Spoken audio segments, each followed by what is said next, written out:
Okay, mga langga, good morning! Ayan, andito tayo. Nagbabalik tayo sa ating garden dito sa aking rooftop. So ngayon, ayan, mamimitas na po tayo sa ating naitanim na mga okra nung nakaraan. So ngayon, meron na po silang mga bunga. Kailangan na po natin silang pitasin dahil baka po sila ay tumigas at hindi na po natin sila mapapakinabangan. Ayan. Okay, ayan, at umaambon na po ngayon, kaya kailangan na po natin mamitas para hindi tayo abutan ng ulan. Tara na, at tayo ay mamimitas. Ay, napaka baba ng aking mga pipino, oh. Ang ating mga pipino, ayan, napakaganda ng pipino. Okay, ayan, tara na, at tayo mamimitas na. Meanwhile. Okay, ayan, busy morning. Ang sa aking mga kaplantita dyan, ha. Ayan, magbisi-bisihan na po tayo ngayon dahil tag-ulan na. Ayan ang aking mga itatanim ngayon ay mga okra. Ayan ang ating okra, oh. Meron pa ako mga naiwang mga seeds ng okra. So matagal na po itong seeds na to. Ayan, at itry nating itanim ulit doon sa aking ginawang bed ngayon. Yung una ko kasing naitanim nito ay nabuhay. Dalawa lang po yung aking itinanim. So bali, hindi pa pala siya expired. Kaya kailangan itanim na natin sila para hindi po siya masira. Ayan, tara na at itanim natin doon. Naggumawa na po ako ng pagtataniman ng ating okra. Okay, ayan. Ang ating ginawang pagtataniman ngayon ng ating okra. Ayan, no. Diyan lang natin itatanim. So bali, noong nakaraan, sinubukan kong itanim itong mga seeds na ito kung siya ay mabuhay. Ito na po yung dalawang seeds na itinanim ko. Ayan, oh. Nabuhay pala siya. Hindi pala siya expired na kala ko ay masisira na siya dahil matagal na po itong seeds na ito. Ayan, at nabuhay siya. Ayan, ngayon, itatanim natin yung mga naiwang mga natirang mga seeds. Dito natin siya itatanim. Ayan, ready na po yung ating lupa dyan. Ayan. Hindi naman po siya masyadong malawak na pagtataniman dahil bed lang po itong ginawaan ko. Kasi yung mga kasama niya dyan, nakasako. Ayan, nandito naman kasi tayo sa nasa rooftop tayo nagtatanim. Kaya, kahit siksikan lang yung ating pagtataniman, basta mabubuhay at magbubunga, napaka-bless na po natin doon. Tara, at itatanim na natin tong seeds na to. Ayan, at ang ating seeds, bali isa-isa lang ang ating lagay. Ayan. May distansya bali dito sa kabila. Ayan, pero ang gusto ko sana, dala-dalawang ilalagay natin kasi pag once na hindi mabuhay yung isa, ayan, meron pa pong reserba. So bali, pag halimbawa yan ay siksikan at buhay naman po yung dalawang yon, kunin natin yung isa, ita-transfer natin. Ayan. Ayan, dito natin ilalagay yung iba dito. Ayan, bali dala-dalawa. Ayan, dito. Okay, at saka yung doon, kulang pa tayo ng isa, kukunin natin. Ayan, dadagdagan natin yung isa na yon. Okay, ayan, salamat. At tayo'y nakapagtanim na. Ang aga natin dito. Nagawa ako ng bed na maliit lang para sa ating okra. Ayan. Sa susunod na araw, update tayo dito sa ating okra na ito. Kung sila ay mabubuhay na katulad nitong ating naitanim ng nakarang araw. Kay bilis lang po niyang tumubo. Ayan, oh. At saka naulanan. Ayan. At natuwa tayo dahil nabuhay siya. Okay, ayan. Update tayo sa sunod na araw sa ating pinagtaniman na okra. The next day. Okay, ayan. Andito tayo ulit. Nagbabalik tayo dito sa aking mga naitanim na mga okra nung nakaraan. Ayan po ang ating mga okra na itinanim noong nakaraan na nailagay natin doon sa nakabed. Nakabed lang po, hindi nakasako. So, bali, inilipat ko po sila sa mga sako dahil sila po ay ayan, dito tayo. Ayan, sila po ay hindi maganda ang kanilang nagiging tubo dahil sila po ay siksikan doon. Maliit lang po kasi yung ginawa kong bed. Ayan, napag-isipan ko siyang i-transfer sa mga paso. Ay, sa mga sako. Sorry. Ayan. Ito na po ng resulta ng ating mga na-transfer. Ayan, buhay na buhay po na po sila, oh. Ayan, ito na po yung ating mga mga okra na naitanim doon sa bed na yon. So, ayan, malalaki na sila. Ayan, napakabilis natin dahil nabuhay sila noong na-transfer natin sila sa mga sako na ito. Ayan, oh. Ayan. So, bali ang mga katabi niya dyan, mga sitaw. Ayan ang ating mga sitaw at saka yung ating mga talong, ang kanyang mga katabi. So, yung mayroon tayo ditong mga okra. Ayan po yung ating okra dyan, oh. Ayan ang okra natin dyan. So, ay malalaki na po yung okra dyan. Ayan, malalapad na ang kanilang mga dahon. Kaya, medyo patanda na yan. Kaya buti na lang at meron tayong naitanim agad na mga okra. Meron na pong kasunod. Ayan, para hindi tayo mawala ng haharvestin ng mga okra. Dahil favorite ko po ang okra. Kahit ilalaga ako lang po yan. Ayan. Ulam na. Kapartner niya ay tuyo. Ay, masarap. Okay, ayan. Sa susunod na araw, i-update natin dito yung ating mga okra na ito. Kung sila ay magbubunga na. Ayan. Okay. Ayan, magbabalik tayo sa susunod na araw. 2,000 years later. Okay, ayan. Fresh morning mga kalaplantita ko dyan.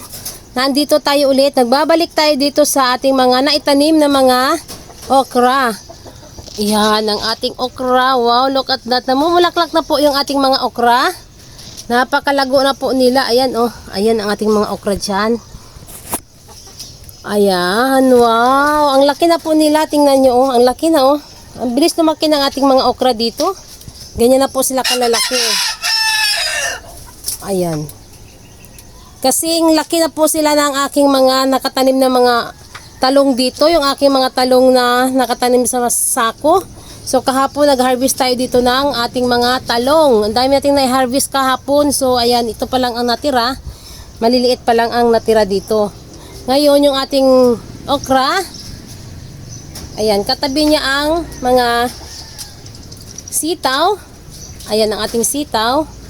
Doon sa unahan, kalabasa at saka pipino. So, ang ating okra na andito sa gitna.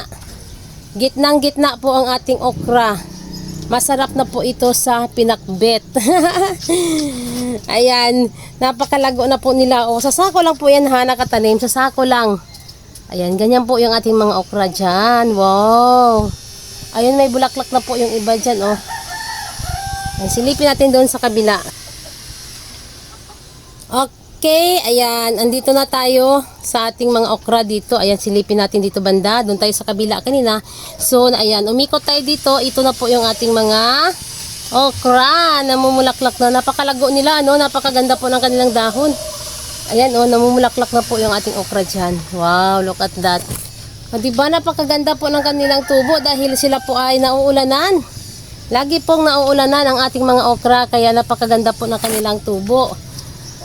Ayan, sa sunod na araw, i-update ko kayo dito sa ating mga nagagandahan na mga okra. Ayan, dahil sila po ay magbubunga na sila dahil matagal na po itong ating mga okra na ito. Matagal na po itong nakatanim dito sa aking mga sako.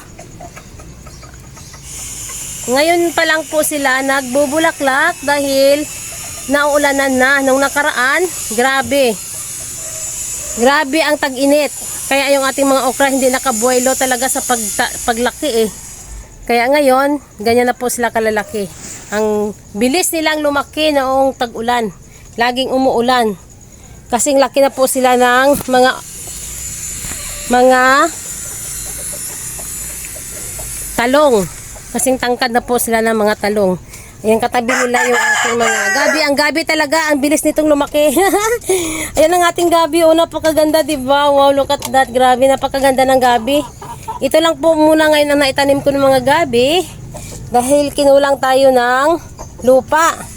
Kasi po yung ating mga lupa, ang dami ko pang pinagtaniman sa mga ibang mga gulay naman. Ayan. Ayan, sa sunod na araw, makapag-harvest din tayo ng gabi kahit ganito lang ka. Tatlong sako lang ngayon ang naitaniman ko ng aking mga gabi. Ayan, pero malalaki na po sila. Ang laki na, oh. Ayan, okay, sa sunod na araw, balik tayo dito pag mamitas na tayo sa ating mga okra na nakatanim dito sa aking mga sako. O kahit ilang sako pa ang ating pagtataniman ng okra, walang problema yan. Ayan, dahil ang okra naman ay napakasipag po nilang lumaki. Ayan, ilang sako ito? 6 na sako lang po yung ating pinagtaniman ng ating mga okra. Ayan. Okay. Ayan, sa sunod na araw, babalik tayo dito. Kung tayo ay magpipitas na ng ating mga okra. Safely. Okay. Ayan, pipitasin na po natin itong ating mga okra na ito. Wow, ang ganda, no? Ayan. Ayan, dun sa kabila, pipitasin din natin yung nandoon. So, ang pagpitas lang po ng ating okra ay iikotin lang po yan. Ayan, oh, iniikot lang po yan. Dito sa kabila, oh, ayan, pipitasin din natin yan. Ayan, napakabilis lang po pitasin ng okra. Iikot-ikotin lang po yan. Iniikot-ikot ko lang. Ayan. Ayan, napakaganda, no? Andito pa sa kabila. Kukunin na rin natin ito dito. Ayan, ang hirap kunin. Ayan, dahil ang hirap talagang lumapit kasi ayan, nakita mo may mga box po dito. Ayan, namitas tayo dyan ng kangkong kanina. Dyan tayo kumuha ng kangkong. So, ayan ang ating napitas na mga okra. Dito pa. Ayan, hindi tayo makalapit kasi meron tayong mga box dito. Okay, ayan, palalapit tayo dito sa kabila. Dito. Ayan po yung ating mga bunga. So, ito, alanganin pa siya. Ayan, sa sunod na araw na lang siguro ito. Ayan, dun sa kabila na lang ang ating pipitasin. Ayan, ito malaki ito. Sobrang laki nito. Ang ganda po ng kanyang mga bulaklak. Oh, ayan, oh. Ang ganda ng bulaklak ng okra. So, sa sunod na araw, marami pa tayong mapipitas. Mayroon pa doon sa kabila. At saka itong ating kinukuha na ito. Ayan, ilan pa lang naman yung ating na-harvest dito sa ating mga okra na ito. Ayan, dahil unang bunga pa lang po kasi ng mga okra. Ayan sila, oh. Ayan, dito, meron na po tayo napitas dito, 2, dito sa puno na ito. So, doon sa kabila, ayan, unang bunga. Tsaka, ito na po yung ating napitas today. Wow! O, diba, may 4 tayong napitas. So, sa sunod na araw, yung iba dyan, hindi pa talaga nagbubunga. Ayan, ang ating pinitas ngayon, yung ating mga naunang bunga. Ayan, okay, mga langga. At tayo ay nakapagpitas na ng ating mga gulay. Ang ating mga Chinese kangkong. Ayan, ang bigat po ng aking mga dragon fruits. Ayan, nakita nyo, ayan, no. Okay, ayan. At tayo ay bababa na at tayo ay magluluto na today ng ating sinigang. Ayan, dahil magsisigang ako ngayon. Dahil masarap po ngayon ang sabaw dahil umuulan-ulan. Okay, ayan. Napaka-fresh ng ating napitas today. Ang ating mga ang ating mga dragon fruits, ang ating okra at saka yung ating kangkong. Okay, ayan, sa sunod na araw, magbabalik tayo dito sa ating mga okra na ito, kung sila ay makakapagpitas tayo ng madami na ring mga bunga dahil nakakasako lang po tayo. Kahit hindi naman tayo gaano kadamihan ng naitatanim, pero syempre meron tayong napipitas, di ba?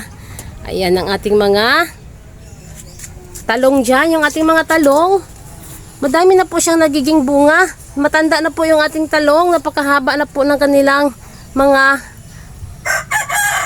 tangkay. Ayan pero napaka-bless natin dahil sila po ay tuloy-tuloy ang pamumunga. Ang dami ko na pong napitas dito. Ganyan po katangkad yung ating mga talong. Ang tangkad. Ayan may mga bunga pa rin kahit nakapagpitas na ako nakarang araw. Ayan may mga bunga. Ayan. Okay. Ayan, sa sunod na araw, magbabalik tayo dito sa ating mga okra. Ayan. Ayan, thank you sa inyong lahat sa walang sawang panunood sa aking mga vlog. Please subscribe my channel, Inday Names Rooftop Garden. Bye!